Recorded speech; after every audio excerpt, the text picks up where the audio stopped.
Le 8 janvier 1959, Charles de Gaulle est élu premier président de la Ve République. De 1959 à 1969, Charles de Gaulle va rester à l'Élysée pendant plus de 10 ans. De lieutenant dans les tranchées pendant la Première Guerre mondiale jusqu'à son ascension vers l'Élysée, Charles de Gaulle a servi son pays, sauvé la France, puis lui a apporté la stabilité politique dont elle avait besoin avec la Ve République. Une trajectoire aidée par son ambition.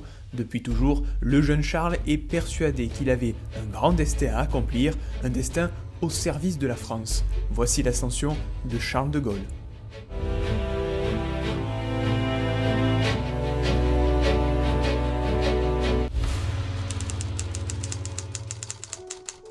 Nous sommes le 22 novembre 1890. Le petit Charles naît à Lille, dans la maison de sa grand-mère maternelle.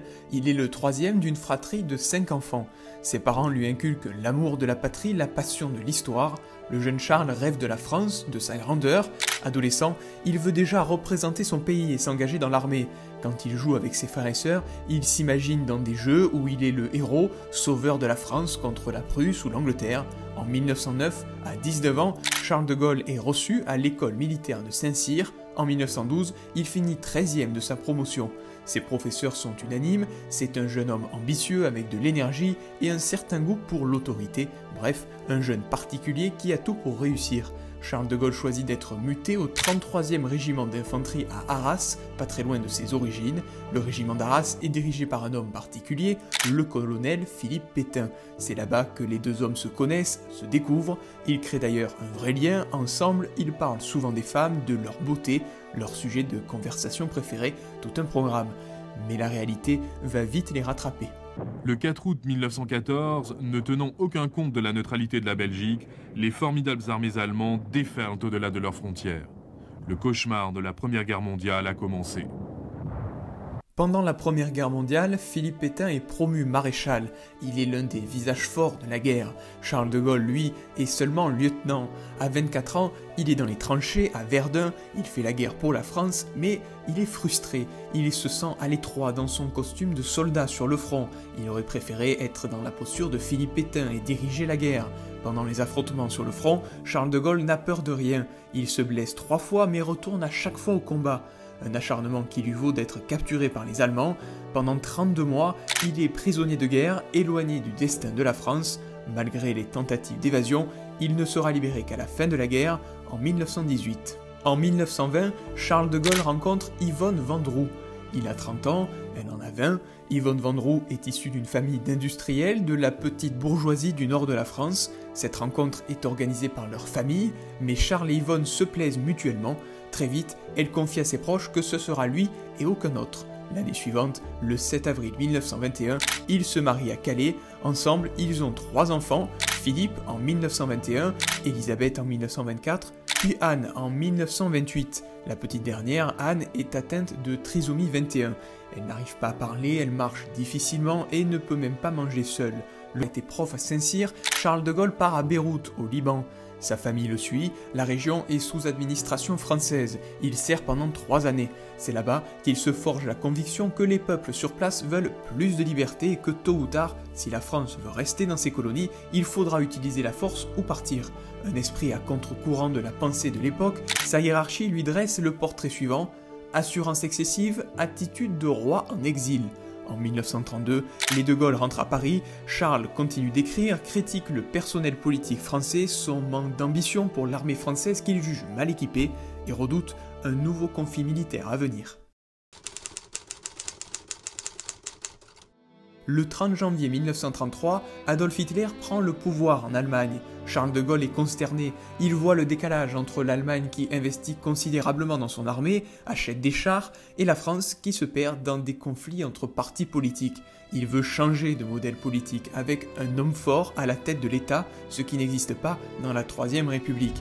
À cette époque, pas beaucoup de Français sont d'accord avec ses idées. Philippe Pétain estime que Charles de Gaulle est dans la fantasmagorie concernant ses mises en garde à propos d'Hitler.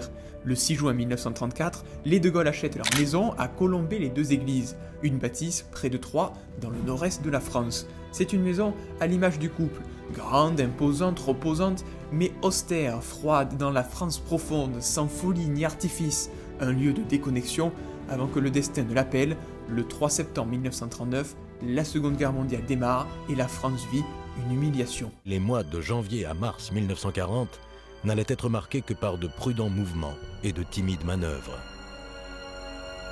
Bien que cette période de la Seconde Guerre mondiale soit généralement surnommée la drôle de guerre, les nuages s'amoncelaient sur mer, à terre et dans le domaine politique. En seulement quelques mois, l'Allemagne nazie avance sur le sol français. Charles de Gaulle dirige sa division, mais la situation est difficile. Le 24 mai 1940, il devient général. Le 5 juin, il devient même sous-secrétaire d'État à la guerre. Le 9, il se rend à Londres et rencontre pour la première fois Winston Churchill, Premier ministre britannique. Le dirigeant anglais étant d'accord avec Charles de Gaulle, ils veulent la guerre coûte que coûte.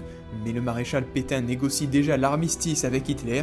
Pour Charles de Gaulle, le maréchal est un traître. Le 14 juin, les Allemands entrent dans Paris. Le 17, Pétain annonce que Charles de Gaulle est condamné à mort. Il doit donc quitter la France en urgence. Il part dans un avion britannique à Londres. Churchill dira même qu'à ce moment-là, la France ne tient plus qu'à l'homme qui est dans cet avion. Anne le rejoint avec ses 3 enfants. Elle prend tous les risques en prenant un bateau de Brest pour rejoindre l'Angleterre. La relation entre Charles de Gaulle et Winston Churchill est orageuse. Ils ont un fort caractère, ils sont chacun très patriotes. Les négociations sont souvent difficiles. Mais une chose les rapproche, leur haine d'Hitler et leur envie d'en finir avec le dictateur allemand. Churchill offre à de Gaulle des bureaux. Le 18 juin 1940, Charles de Gaulle prend la parole à la radio et fait un discours appelant à la résistance, un discours culte. Il est par conséquent nécessaire de grouper partout où cela se peut une force française aussi grande que possible. J'invite tous les Français qui veulent rester libres à m'écouter et à me suivre. Vive la France, libre, dans l'honneur et dans l'indépendance. Charles de Gaulle rencontre ses premiers succès en Afrique, dans les colonies où les populations locales soutiennent le général. Mais dans l'Hexagone, la résistance se fait rare et le régime de Vichy collabore honteusement avec les nazis. Il faut attendre juin 1941 et la trahison d'Hitler envers Staline pour que la résistance démarre réellement. Les communistes arment des résistants. Charles de Gaulle réalise de suite le potentiel. Il entre en contact avec les communistes et milite pour que tous les résistants, de droite, de gauche, les communistes, s'allient pour sauver la France ensemble. Le général travaille depuis Londres avec le préfet Jean Moulin. Une alliance de courte durée, Jean Moulin sera dénoncé, arrêté par les Allemands, torturé puis tué. Mais cette alliance mobilise de nombreux Français dans les maquis. À l'international, le président américain Franklin Roosevelt estime d'abord que Charles de Gaulle n'est pas légitime. Il n'apprécie pas le personnage, trop caractériel, trop exigeant. Pour lui, la France a perdu et les vainqueurs futurs de la guerre seront légitimes à dominer l'Europe. Roosevelt s'entretient donc avec Philippe Pétain, il essaie désespérément de le convaincre de lâcher Hitler. Churchill va s'atteler à faire l'intermédiaire entre Charles de Gaulle et Franklin Roosevelt. Il finira par convaincre le président américain. Au flanc du fameux mur de l'Atlantique, les Alliés ont pratiqué déjà une large brèche. Avec chaque marée favorable, les Français ont vu arriver dans le Cotentin des renforts et du matériel nouveau, toujours plus puissant. La bataille des plages est gagnée. Les Allemands disent qu'il y a déjà 400 000 soldats alliés sur le sol de France. 6 juin 1944, les Alliés débarquent en Normandie. Charles de Gaulle ne l'a su que 2 jours avant. Une nouvelle humiliation de Churchill et Roosevelt. Mais le général ne dit rien. Il attend qu'une chose, battre Hitler. Le 14 juin, Charles de Gaulle revient en France. Il arrive en Normandie, marche dans les rues de Bayeux. Il est accueilli en héros, acclamé par les Français. Et à chaque passage dans une ville libérée, le scénario se reproduit. Ce soutien populaire étonne Churchill, il l'a sous-estimé.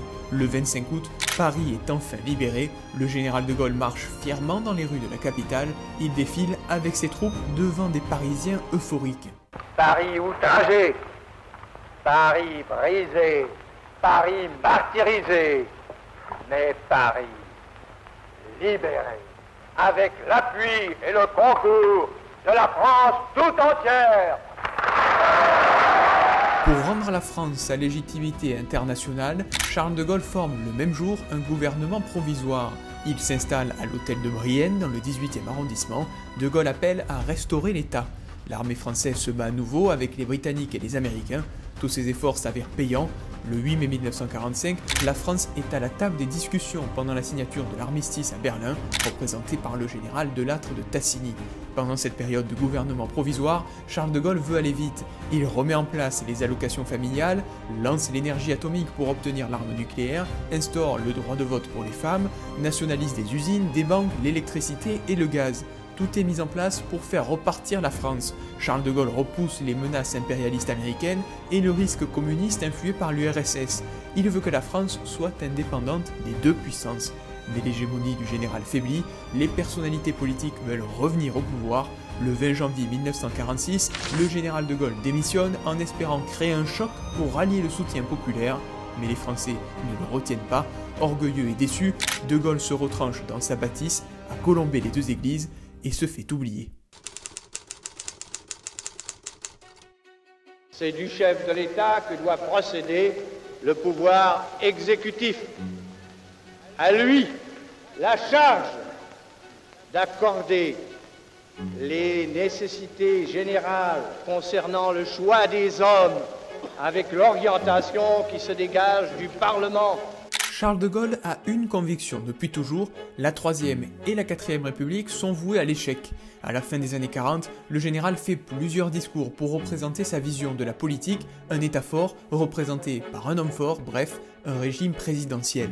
En privé, Charles de Gaulle fait face à une autre épreuve. En 1948, sa fille Anne meurt à l'âge de 20 ans. Cette épreuve renforce le couple. Aux obsèques, de Gaulle dit à voix basse à Yvonne « Maintenant, elle est comme les autres ».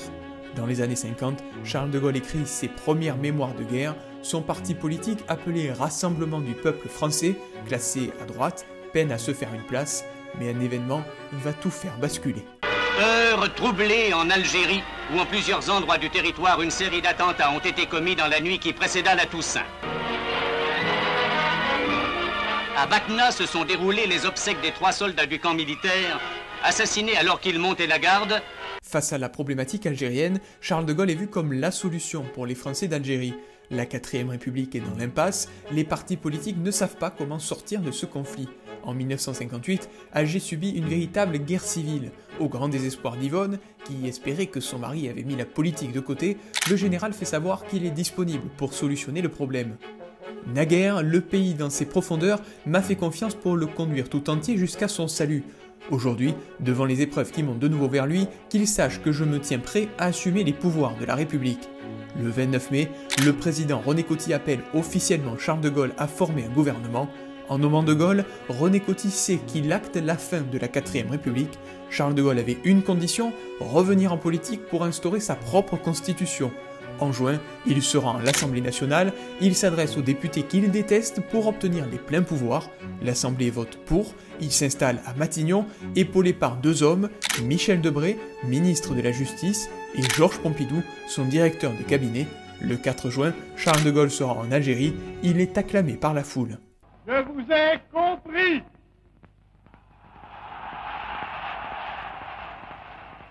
Je sais ce qui s'est passé ici.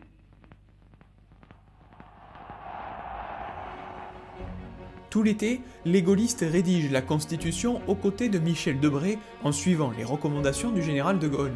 Le 28 septembre 1958, cette nouvelle Constitution est proposée aux Français par référendum. Le résultat est clair, les Français votent oui à la Constitution des gaullistes à 82,6%. La transition s'opère. Le 21 décembre 1958, un collège de 80 votants élit le premier président de la 5e République, et ce sera évidemment Charles de Gaulle. Le 8 janvier 1959, le président Charles de Gaulle est investi, il s'installe à l'Élysée, pose pour la photo officielle. C'est l'aboutissement d'une vie, Charles de Gaulle aura tout réussi, il a gravi les échelons militaires, il a sauvé l'honneur de la France pendant la Seconde Guerre mondiale, il a réussi à imposer un régime présidentiel, et il est désormais le premier président de la 5e République. Charles de Gaulle sera réélu en 1965, cette fois au suffrage universel, avant de démissionner en 1969. C'est son ancien Premier ministre Georges Pompidou qui le succédera, mais ça, c'est une autre histoire. Merci d'avoir regardé cette vidéo, c'est la première de notre série baptisée Ascension qui revient sur les parcours des présidents de la République. Merci d'être de plus en plus nombreux à nous suivre, abonnez-vous et activez les notifications pour découvrir nos prochaines vidéos sur les autres présidents de la 5e République.